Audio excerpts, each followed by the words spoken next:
ನನಗೆ ವಾಕ್ ಸ್ವಾತಂತ್ರ್ಯ ಇದೆ ಅಂದ್ಬಿಟ್ಟು ನಾನು ಯಾರಿಗಾನ ಏನಾದರೂ ಹೇಗಾದರೂ ನಿಂದನೆ ಮಾಡ್ಬೋದಾ? ನಿಮ್ಮ ಸ್ವಾಭಿಮಾನಕ್ಕೆ ಧಕ್ಕೆ ತರಬಹುದಾ? ಫ್ರೀಡಮ್ ಆಫ್ ಎಕ್ಸ್ಪ್ರೆಷನ್ ಇರ್ಬೋದು, ಫ್ರೀಡಮ್ ಆಫ್ ಸ್ಪೀಚ್ ಇರ್ಬೋದು. ಎವ್ರಿಬಡಿ ಹ್ಯಾಸ್ ಕಾನೂನಿನ ಚೌಕಟ್ಟಿರುತ್ತೆ, ಅದನ್ನ ಮೀರಬೇಡಿ ಅಂತ ಇರೋದಷ್ಟೇ. ಈಗ ನಾನು ಮಂತ್ರಿ ಇದ್ದೀನಿ, ನಾನು ಅಧಿಕಾರದಲ್ಲಿದ್ದೀನಿ ಅಂದರೆ ನಾನು ಬಾಯಿಗೆ ಬಂದಂಗೆ ಯಾರಿಗಾದರೂ ಇಂಡಿವಿಜುವಲ್ ಆಗಿ ಮಾತಾಡ್ಬೋದಾ? ಅಥವಾ ಅವರ ಸಮಾಜ ಬಗ್ಗೆ ಮಾತಾಡ್ಬೋದಾ? ಅಥವಾ ಅವರ ವೃತ್ತಿ ಬಗ್ಗೆ ಮಾತಾಡ್ಬೋದಾ? ನಮಸ್ಕಾರ ಸ್ನೇಹಿತರೆ, ಇಂದು ನಾವು ಕರ್ನಾಟಕ ರಾಜಕೀಯದಲ್ಲಿ ನಡೆಯುತ್ತಿರುವ ಒಂದು ಪ್ರಮುಖ ವಿಚಾರದ ಬಗ್ಗೆ ಮಾತನಾಡೋಣ. ಇದು ಕೇವಲ ರಾಜಕೀಯ ಆರೋಪವಲ್ಲ, ಇದು ಕಾನೂನು, ನೈತಿಕತೆ ಮತ್ತು ಸಮಾನತೆ ಬಗ್ಗೆ ಪ್ರಶ್ನೆ ಎತ್ತುವ ವಿಷಯ. ಮೊದಲು ಸಿದ್ದರಾಮಯ್ಯ ಸರ್ಕಾರದ ನಡೆ ಬಗ್ಗೆ ನೋಡೋಣ. ಇತ್ತೀಚಿನ ದಿನಗಳಲ್ಲಿ ಸರ್ಕಾರದ ನಿರ್ಧಾರಗಳು ಪ್ರತಿಪಕ್ಷಗಳ ಮೇಲೆ ಹೆಚ್ಚು ಕಠಿಣವಾಗಿವೆ ಎನ್ನುವ ಅಭಿಪ್ರಾಯ ಜನರಲ್ಲಿ ಮೂಡಿದೆ. ಒಂದು ಕಡೆ ಸರ್ಕಾರ ಸುಳ್ಳು ಸುದ್ದಿ ಮತ್ತು ದ್ವೇಷ ಭಾಷಣ ವಿರುದ್ಧ ಕಠಿಣ ಕಾಯ್ದೆ ತರಲು ಮುಂದಾಗಿದೆ. ಇದನ್ನು ಸರ್ಕಾರ ಸಮಾಜದ ಶಾಂತಿ ಕಾಪಾಡಲು ಅಂತ ಹೇಳ್ತಿದೆ. ಆದ್ರೆ ಪ್ರಶ್ನೆ ಏನು ಅಂದ್ರೆ, ಈ ಕಾಯ್ದೆ ಎಲ್ಲರಿಗೂ ಸಮಾನವಾಗಿ ಅನ್ವಯವಾಗುತ್ತಿದೆಯಾ? ಈ ಪ್ರಶ್ನೆ ಇವತ್ತು ಹೆಚ್ಚು ಚರ್ಚೆಗೆ ಬಂದಿದೆ. ಐಟಿ-ಬಿಟಿ ಸಚಿವರಾದ ಪ್ರಿಯಾಂಕ ಖರ್ಗೆಯವರ ವಿವಾದದ ನಂತರ ಇತ್ತೀಚೆಗೆ ಪ್ರಿಯಾಂಕ ಖರ್ಗೆಯವರು ಒಂದು ಎಐ ಮೂಲಕ ಸೃಷ್ಟಿಸಲಾದ ಚಿತ್ರವನ್ನು ಸಾಮಾಜಿಕ ಜಾಲತಾಣದಲ್ಲಿ ಹಂಚಿಕೊಂಡಿದ್ರು. ಈ ಚಿತ್ರ ತಪ್ಪು ಸಂದೇಶ ನೀಡುತ್ತದೆ ಎಂದು ಬಿಜೆಪಿ ಆಕ್ಷೇಪ ವ್ಯಕ್ತಪಡಿಸಿದೆ. ಇದನ್ನು ಸುಳ್ಳು ಸುದ್ದಿ ಎಂದು ಕರೆದಿದೆ ಮತ್ತು ಕ್ಷಮೆ ಕೇಳುವಂತೆ ಒತ್ತಾಯಿಸಿದೆ. ಪ್ರಿಯಾಂಕ ಖರ್ಗೆ ಅವರ ಸ್ಪಷ್ಟನೆ ಏನು? ಅವರು ಹೇಳಿದ್ದು, ಆ ಚಿತ್ರ ಎಐ ಜನರೇಟೆಡ್, ಯಾವುದೇ ದುರುದ್ದೇಶ ಇರಲಿಲ್ಲ, ತಪ್ಪಾಗಿ ಶೇರ್ ಆಗಿದೆ. ಇಲ್ಲಿ ಒಂದು ಸ್ಪಷ್ಟತೆ ಕೊಡಬೇಕು ಸ್ನೇಹಿತರೆ.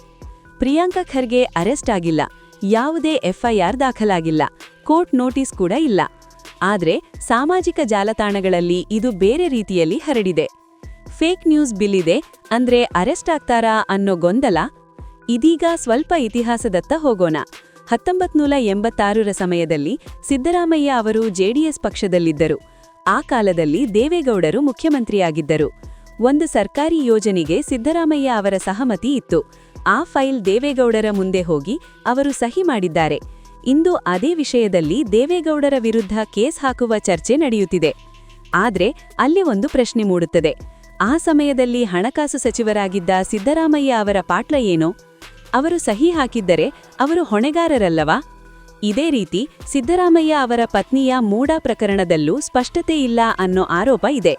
ಅಲ್ಲಿ ದಾಖಲೆಗಳು ನ್ಯಾಯಾಲಯಕ್ಕೆ ಸರಿಯಾಗಿ ಸಲ್ಲಿಕೆಯಾಗಿದೆಯಾ? ಜವಾಬ್ದಾರಿ ಯಾರು ಹೊತ್ತಿದ್ದಾರೆ? ಈ ಎಲ್ಲ ಪ್ರಶ್ನೆಗಳು ಇಂದು ಸಾರ್ವಜನಿಕ ವಲಯದಲ್ಲಿ ಕೇಳಿಬರುತ್ತಿವೆ. ಇನ್ನೊಂದು ವಿಷಯ, ಸಿದ್ದರಾಮಯ್ಯ ಸರ್ಕಾರ ದ್ವೇಷ ಭಾಷಣ ಕಾಯ್ದೆ ಜಾರಿಗೆ ತಂದಿದೆ. ಇದಕ್ಕೆ ಸಂಬಂಧಿಸಿದಂತೆ ಇತ್ತೀಚೆಗೆ ಕೆಲವು ಪ್ರಕರಣಗಳಲ್ಲಿ ನ್ಯಾಯಾಲಯಗಳು ಸರ್ಕಾರವನ್ನು ಪ್ರಶ್ನಿಸಿವೆ. ಯಾವ ಮಾತು ದ್ವೇಷ ಭಾಷಣ, ಯಾವುದು ಅಭಿಪ್ರಾಯ ಎಂಬ ವ್ಯತ್ಯಾಸ ಬಹಳ ಮುಖ್ಯ. ನ್ಯಾಯಮೂರ್ತಿಗಳೇ ಹೇಳಿದ್ದಾರೆ, ಪ್ರತಿ ಮಾತನ್ನು ಅಪರಾಧವಾಗಿ ನೋಡಬಾರದು. ಇದೇ ನಿಯಮ ಸುಳ್ಳು ಸುದ್ದಿಗೂ ಅನ್ವಯವಾಗಬೇಕು. ಒಬ್ಬ ಸಾಮಾನ್ಯ ವ್ಯಕ್ತಿ ಸುಳ್ಳು ಸುದ್ದಿ ಶೇರ್ ಮಾಡಿದ್ರೆ, ಕೇಸ್ ಆಗ್ತಿದ್ರೆ, ಸರ್ಕಾರದ ಸಚಿವರಿಗೂ ಅದೇ ನಿಯಮ ಅನ್ವಯವಾಗಬೇಕು. ಇದೇ ಜನರ ನಿರೀಕ್ಷೆ. ಪ್ರಿಯಾಂಕ ಖರ್ಗೆ ಅವರ ಪೋಸ್ಟ್ ನಂತರ ಡಿಲೀಟ್ ಆಗಿರುವುದು ಇನ್ನಷ್ಟು ಪ್ರಶ್ನೆಗಳನ್ನು ಹುಟ್ಟಿಸಿದೆ. ಡಿಲೀಟ್ ಮಾಡಿದ್ರೆ ತಪ್ಪು ಒಪ್ಪಿಕೊಂಡಂತ ಎಂಬ ಚರ್ಚೆ ಶುರುವಾಗಿದೆ. ಇಲ್ಲಿ ಒಂದು ಮಾತು ಸ್ಪಷ್ಟ, ಕಾನೂನು ಎಲ್ಲರಿಗೂ ಒಂದೇ ಆಗಬೇಕು. ಪಕ್ಷ, ಹುದ್ದೆ, ಹೆಸರು ನೋಡಿ ಬದಲಾವಣೆ ಆಗಬಾರದು. ಇದು ಪ್ರಜಾಪ್ರಭುತ್ವದ ಮೂಲತತ್ವ. ಕೊನೆಯಲ್ಲಿ ಸ್ನೇಹಿತರೆ, ನಾವು ಯಾರ ಪರವೂ ಇಲ್ಲ, ಯಾರ ವಿರೋಧವೂ ಇಲ್ಲ.